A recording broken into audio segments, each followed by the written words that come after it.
Hello students, welcome to our video lecture classes. Today we are going to discuss about bucket elevator का second part. उसके हम components देखेंगे. In previous class we have discussed about bucket elevator, its working and its type. आज हम देखते हैं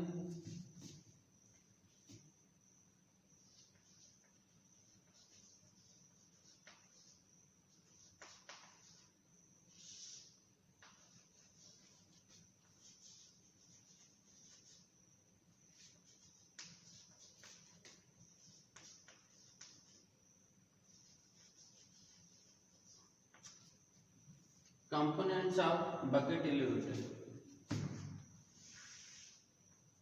इसके component में सबसे पहला कंपोनेंट आता है head section.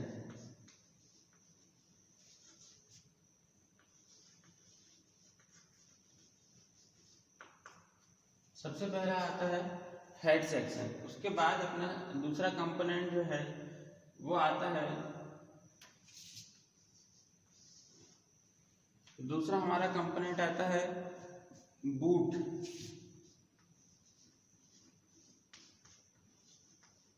Boot system. Number third हमारा कंपोनेंट आता है एलिवेटर लैग.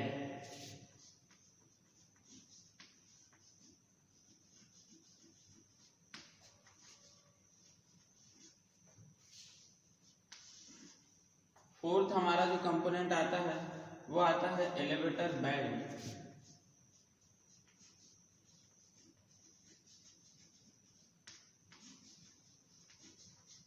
फिफ्थ नंबर पे हमारा कंपोनेंट आता है ड्राइव.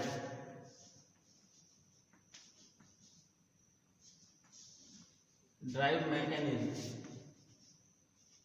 या ड्राइव बस बोल दीजिए इसे. ड्राइव हमारा एक कंपोनेंट है. उसके बाद हमारा कंपोनेंट आता है बकेट.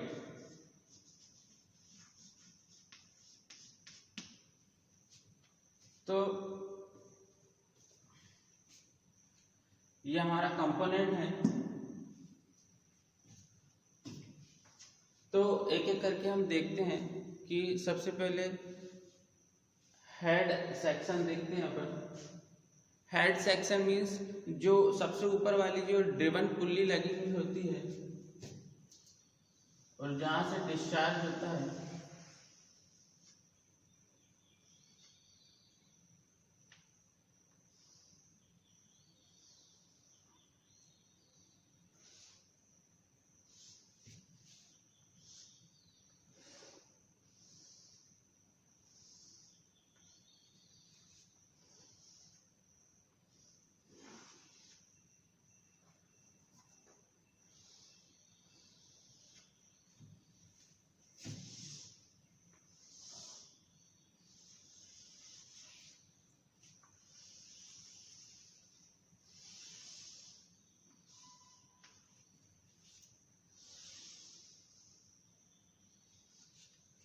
ये वाला सेक्शन हेड सेक्शन.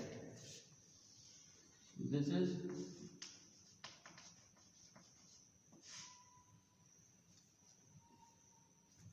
तो ये जो पुल्ली है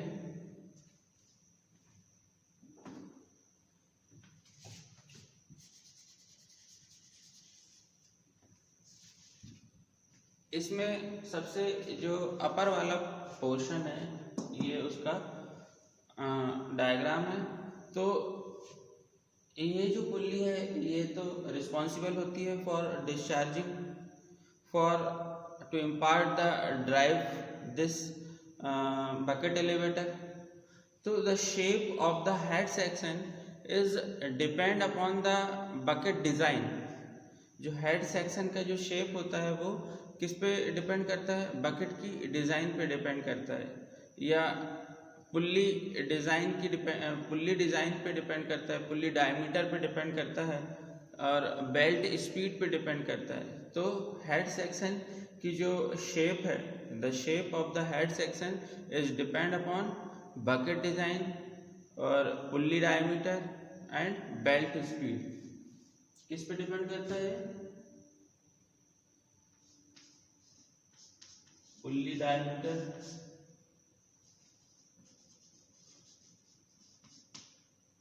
bucket design and belt speed.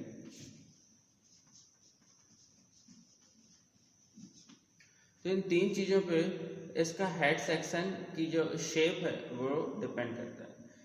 Head section should be of the proper shape and size. Head section जो होना चाहिए वो प्रॉपर शेप और साइज होना चाहिए with smooth working. Smooth working के लिए प्रॉपर शेप और साइज में होना चाहिए head section. High speed conventional bucket elevators head section जो है वो सर्कुलर ही शेप में होता है। The discharge side of the head should be shaped so that material thrown from the bucket may not be deflect into the down leg. मतलब जो भी यहाँ से मटेरियल थ्रोन हो रहा है यहाँ आउटसाइड में, जैसे यहाँ से जो मटेरियल ऐसे थ्रोन हो रहा है तो इसके अंदर लैग में नहीं आना चाहिए। इसकी जो लैग है, ये जो लैग है इसके अंदर नहीं डिस्चार्ज होना चाहिए। तो ये ध्यान रखना, मतलब बकेट को डिजाइन करते समय या एलिवेटर डिजाइन करते समय हमें ये ध्यान रखना पड़ता है। When the product is not thrown well clear of the bucket into the discharge chute, ये डिस्चार्ज शूट होता है, तो यदि ये ठीक तरह से वर्क नहीं कर रहा है, डिस्चार्ज शूट मतलब अच्छे से वेल थ्रो नहीं हो रहा है, तो क्या कर सकते हैं? It will fall, product is not thrown well clear the bucket into the discharge chute, it will fall in the down leg. यदि अच्छे से फॉल नहीं हो पा रहा है डिस्चार्ज शूट से तो वो डाउन लेग में आएगा। Thus it reduce the capacity of elevator. तो सिंपल है, ये कैपेसिटी को रिड्यूस करेगा। और इसको अवॉइड करने के लिए हमें क्या करना पड़ेगा? बैक लॉगिंग करना पड़ेगा इसकी। And adjustable cut off plate, जो एक कट ऑफ प्लेट प्रोवाइड कर होता है, यहाँ पर होती है कट ऑफ प्लेट, उसको हमको एडजस्ट करना पड़ता है। Lagging on elevator head pulley is need in pulling heavy load. जो लैगिंग करते हैं हम एलिवेटर में, वो हैवी लोड को कैरी करने के लिए बहुत ज़्यादा ज़रूरी है। Proper lagging increase the efficiency coefficient of friction between the pulley and belt. Coefficient of friction, जो पुल्ली और बेल्ट के बीच में जो फ्रिक्शन जनरेट होता है, प्रॉपर अगर हम लैगिंग करेंगे तो लैगिंग क्या करता है? ये इम्प्रूव करता है किसको? Coefficient of friction between pulley and belt को। With the drive pulley of the elevator, the angle of wrap and the friction between the belt and pulley is important. जो एंगल ऑफ रैप है, मतलब ये वाला angle, ये वाला जो angle है ये बहुत इम्पोर्टेंट है हमारा हेड सेक्शन के लिए, to increase the friction. The shaft of the drive pulley is always fix to the pulley and bearing outside the casing construction. अब हम बात करते हैं बूट सेक्शन की या बूट सिस्टम की। बूटिंग सिस्टम क्या होता है? बकेट जो एलिवेटर होता है, bucket elevator boots should be of bolted assembly to allow for proper maintenance and replacement of pulley, shaft and other accessories. Boot section क्या होता है? Boot section means bucket elevator boots should B of bolted assembly to allow the proper maintenance and replacement of pulley, shaft and other accessories। मतलब proper maintenance हम अगर करते रहें तो उसकी बूटिंग बकेट एलिवेटर की होते रहती है। ठीक है। In the boot section of most bucket elevator there is provisions for lightening of belt as required. So it is also required to train the belt that it run true and does not rub on either side of the boot. तो ये एक तो सबसे पहले bolted होना चाहिए, सही तरीके से सारी चीज़ अपनी अपनी जगह पे फिक्स होना चाहिए, प्रॉपर अलाइनिंग होना चाहिए, अपना चेन कहीं पे मतलब रब ना करे, ठीक है, अपना कोई भी पार्ट्स जो है वो कहीं पे रब ना करे। तो ये हमें प्रॉपर इसका मेंटेनेंस करते रहना चाहिए। On small bucket elevator where gravity take up is not practical, जहाँ पे जो स्मॉल बकेट एलिवेटर होता है वहाँ पे ग्रेविटी का उतना कोई रोल नहीं होता है। Manual screw type take up in most of often used. तो यहाँ पे एक स्क्रू टाइप का होता है जो हम यूज़ करते हैं स्मॉल बकेट एलिवेटर में। The screw take-up consists of two spindles which can be tightened by a hand wheel. A manual take-up does not ensure proper automatic tensioning. तो ये तो हो गया अपना बूट सेक्शन, ज़्यादा इतना डीप में नहीं है BSc AG में, तो बस अपन इतनी देखेंगे कि बूट सेक्शन क्या होता है। बूट सेक्शन एक मतलब प्रॉपर अलाइनिंग है, मतलब उसमें जो बोल्ट है ना, बोल्ट अच्छे से टाइट हो, पुल्ली अपनी जगह हो, शेफ्ट अपनी जगह, अदर एसेसरीज जो हो वो सब प्रॉपर अलाइनिंग में हो ताकि वो बूट अप होते रहे, है ना। In the boot section of the most bucket elevator there is provision for tightening of belt as required. Belt को टाइट करना, अलाइनमेंट करना, ये सब इसमें आता है। अब हम देखते हैं एलिवेटर लेग। एलिवेटर लेग में क्या होता है? The up and down moving string of bucket in bucket elevator are enclosed in elevator leg. जो अप एंड डाउन जो मूव स्ट्रिंग जो मूव करता है बकेट्स का in bucket elevator are enclosed in elevator leg. वो elevator leg के अंदर enclose होते हैं। ये एलिवेटर लेग है, पूरा ऐसा, ये पूरा एलिवेटर लेग है, तो इसके अंदर ये बकेट एलिवेटर जो होता है वो इनक्लोज्ड होता है। The elevator leg limit the emission of dust. जो एलिवेटर लेग होता है वो सबसे पहले तो ये बकेट को आउटसाइड एनवायरनमेंट से प्रोटेक्ट करके रखता है एलिवेटर लेग। दूसरा, ये अगर डस्ट अगर स्प्रेड होता है वर्किंग के दौरान तो डस्ट को ये बाहर आने से प्रिवेंट करके रखता है डस्ट को, है ना। तो ये मतलब डस्ट फ्री इन्वायरमेंट क्रिएट करता है outside the environment. So bucket elevator limits the emission of dust. These legs are constructed as well welded, bolted, riveted unit. Welding होती है, बोल्टिंग वगैरह, इससे हम बनाते हैं इसको, है ना। The strings of up and down moving buckets can either run in a common leg or in a separate leg.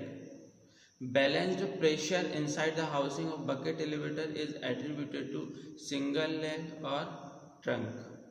तो ये एलिवेटर लेग का बस इतना ही है कि ये इसको एक तो प्रोटेक्ट करके रखता है आउटसाइड इन्वायरमेंट से, दूसरा डस्ट को स्प्रेड नहीं होने देता है, ठीक है। बस इसका इतना ही वर्क है। अब हम बात करते हैं एलिवेटर बेल्ट।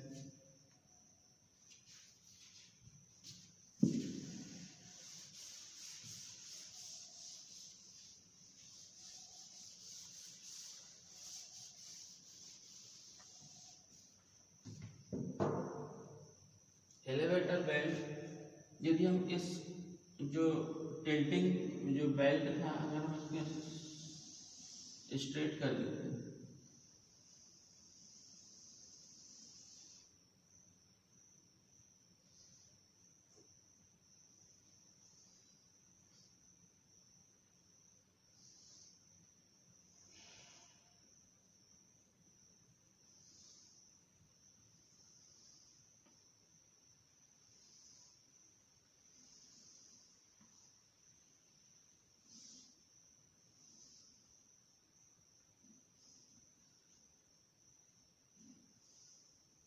एक तो इस टाइप से बेल्ट होते हैं, रिवेटेड होते हैं ये अंदर, ठीक है।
ये रिवेटेड होते हैं, मतलब एक कील जो होती है, या बोल्टेड होते हैं इस टाइप से। ये बकेट का बेल्ट है, ये इसको हम चेन बोलते हैं।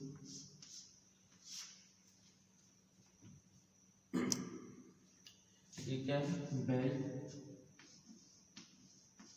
ये बकेट,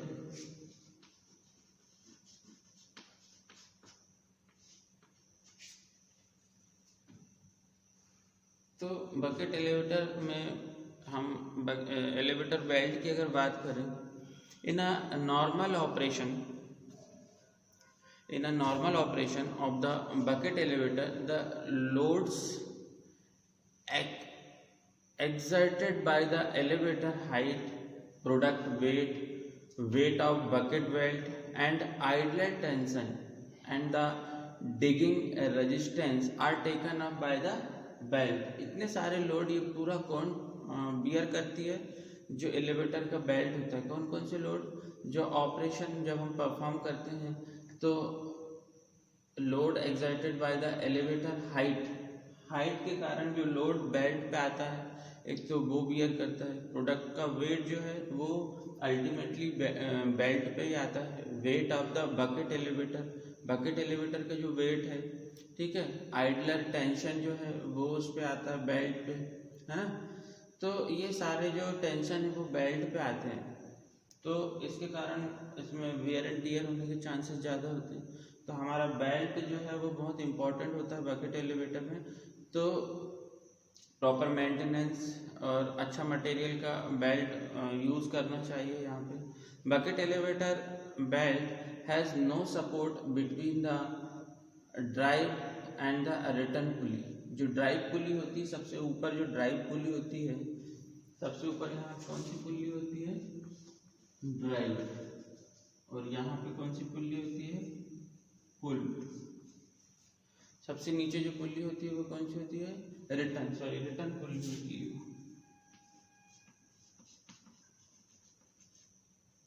जो रिटर्न लेता है। तो ड्राइव पुल्ली और जो रिटर्न पुल्ली है, तो उनके बीच में जो bucket elevator has no support नहीं होता है। ड्राइव पुल्ली और ड्राइव पुल्ली और रिटर्न पुल्ली के बीच में कोई सपोर्ट नहीं होता है इनको, बेल्ट को। Therefore cross stiffness of belt is very important. Cross stiffness हो जाती है। The stretch limitation of the conveyor belt is also very common, है ना। स्ट्रेचिंग हो जाती है। Stretch limitation of the belt का जो कन्वेयर बेल्ट होते हैं वो बहुत इम्पॉर्टेंट होते हैं, और वेरी मतलब ये बहुत देखने को मिलता है। The total stretch of the belt under maximum load should not exceed 1 to 2% of the belt length. जो स्ट्रेचिंग है, मतलब इसके जो लेंथ में चेंजेस जो आता है, स्ट्रेचिंग जो होती है वो 1 to 2% से ज़्यादा अलाउ नहीं है ऑफ द टोटल लेंथ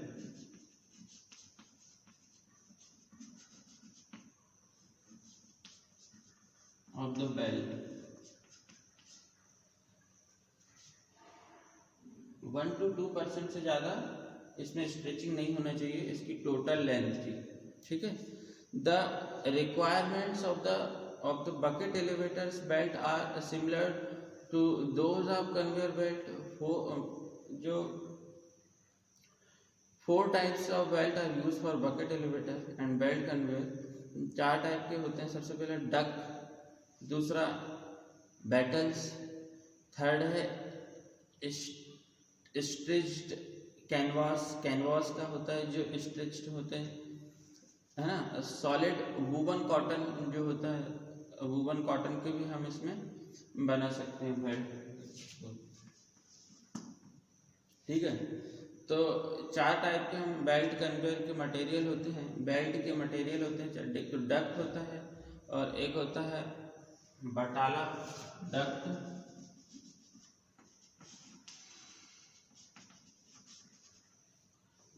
एक होता है डक्ट, एक होता है बटाला, एक होता है स्टिच्ड कैनवास,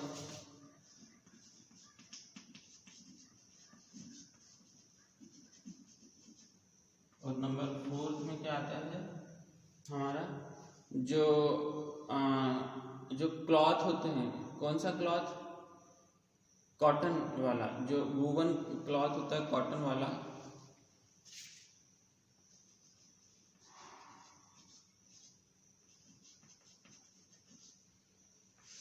ठीक है। तो ये 4 टाइप के हम मटेरियल का यूज करते हैं कन्वेयर बेल्ट को डिजाइन करने के लिए। The conveyor belt should be converted with a natural or synthetic rubber to overcome wear during operation। हम इस पे रबर का कोटिंग भी कर सकते हैं अगर हमको वियर एंड टियर को मेंटेन करके रखते हैं, तो मेंटेन करके रखना है तो उसके बाद हम देखते हैं, ये बस इतना ही, ज़्यादा डीप में नहीं जाएंगे। इसके बाद हम देखते हैं बकेट्स कैसे होते हैं हमारे। As per the requirement, buckets are made of different material and come in various shape and size, है ना। अलग अलग शेप साइज के हम बकेट का यूज़ कर सकते हैं। The shape of the bucket is very important for filling and discharging. Shape बहुत इंपॉर्टेंट होता है, इसमें जो फिल होता है या ये जब डिस्चार्ज होते हैं तो शेप बहुत मायने रखती है, क्योंकि शेप अगर सही है तो अच्छे से फिल होगा। हमने इस बकेट एलिवेटर का शेप कुछ इस टाइप से रख दिया या ऐसे रख दिया हमने, तो ये प्रॉपर शेप में नहीं, क्योंकि डिस्चार्ज नहीं हो पाएगा। यहाँ का मटेरियल डिस्चार्ज नहीं हो पाएगा, यहाँ कुछ मटेरियल छूट जाएगा डिस्चार्ज होते समय, प्रॉपर फिल तो हो जाएगा पर डिस्चार्ज प्रॉपर नहीं होगा। तो शेप बहुत मायने रखता है इसमें, ठीक है। तो digging in the bucket in the elevator boot and the centrifugal discharge at the elevator head influence the shape of the bucket। जैसे कि मैंने बताया, for centrifugal discharge the resultant of product weight and the centrifugal force should preferably the directed towards the lip of the bucket। तो बस ये shape में थोड़ा सा लिखना है, अपने को ज़्यादा नहीं लिखना है कि बकेट का शेप बहुत इम्पॉर्टेंट कैरेक्टरिस्टिक्स होती है बकेट एलिवेटर की for the purpose of discharging and loading, है ना। तो इस टाइप से लिखना, बकेट एलिवेटर के शेप लिखना है, मटेरियल्स लिख देना है, उसका डिफरेंट मटेरियल के होते हैं। तो इसके बाद हमारा क्या आता है, ड्राइव यूनिट। तो पता ही आपको, ये बकेट एलिवेटर को क्या इम्पार्ट करता है, एक फोर्स इम्पार्ट करता है, या एक सब एनर्जी यहीं से आती है बकेट एलिवेटर को फॉर मूविंग, है ना। तो ये ड्राइव जो मैकेनिज्म रहता है, ये सबसे हेड सेक्शन पे लगा हुआ होता है। नीचे वाला जो होता है वो कौन सी पुल्ली, रिटर्न पुल्ली होती है, ठीक है। यहाँ पर ड्राइव पुल्ली होती है, तो ये वाले पार्ट की बात कर रहे हैं। तो यहाँ पे हम पावर यहाँ से जनरेट होता है, ये पुल्ली पावर जनरेट करती है फॉर मूवमेंट। तो थैंक यू स्टूडेंट्स।